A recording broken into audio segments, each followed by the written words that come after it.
Hello friends, আমার এই কিচেনে আপনাদের সবাইকে স্বাগত। আজকের এই রেসিপিটি তৈরি করার জন্য আমি আলু এবং পেঁপে ছোট ছোট করে কেটে ভালোভাবে জলে ধুয়ে নিয়েছি আগে থেকেই। এরপর প্রেসার কুকারে দিয়ে তাতে আগে থেকে জলে ধুয়ে ভিজিয়ে রাখা সয়াবিন দিয়ে দেব। এরপর এতে দিয়ে দেব পরিমাণ মতো নুন, সর্ষের তেল এবং হলুদ গুঁড়ো। একটা চামচের সাহায্যে সবকিছু ভালোভাবে মিশিয়ে নেব এবং ভালোভাবে সেদ্ধ করে নেব।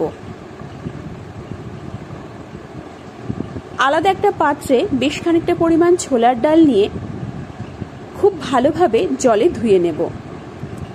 সয়াবিন এবং সবজি ভালোভাবে সেদ্ধ হয়ে গেলে আলাদা একটা পাত্রে তুলে রেখে ওই জলেই ফ্রেশভাবে ধুয়ে রাখা ছোলার ডাল দিয়ে দেব এবং ভালোভাবে সেদ্ধ করে নেব। কড়াইতে বেশ খানিকটা পরিমাণ সর্ষের তেল দিয়ে তাতে শুকনো লঙ্কা, তেজপাতা, গোটা জিরে ফোড়ন দিয়ে আগে থেকে সেদ্ধ করে রাখা আলু কড়াইতে দিয়ে এপিট ওপিট লাল করে ভেজে নেব। আলু লালচে ভাজা হয়ে গেলে আগে থেকে সেদ্ধ করে রাখা পেঁপে এতে দিয়ে দেব। আবারও সমস্ত কিছু ভালোভাবে ফ্রাই করে নেব।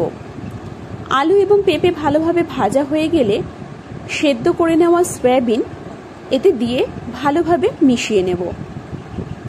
আলাদা একটা পাত্রে গ্রেট করে রাখা আদা, হলুদ গুঁড়ো, শুকনো খোলায় ভেজে গুঁড়ো করে রাখা গোটা জিরে, গোটা ধনে, শুকনো লঙ্কা, তেজপাতার গুঁড়ো দিয়ে পরিমাণ মতো উষ্ণ জল দিয়ে একটা মশলার মিশ্রণ তৈরি করে কড়াইতে দিয়ে দেব এবং সমস্ত কিছু মিশিয়ে নেব।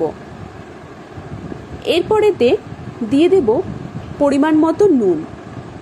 সমস্ত কিছু ভালোভাবে মিশিয়ে নিয়ে সেদ্ধ করে রাখা ছোলার ডাল এতে দিয়ে দেব।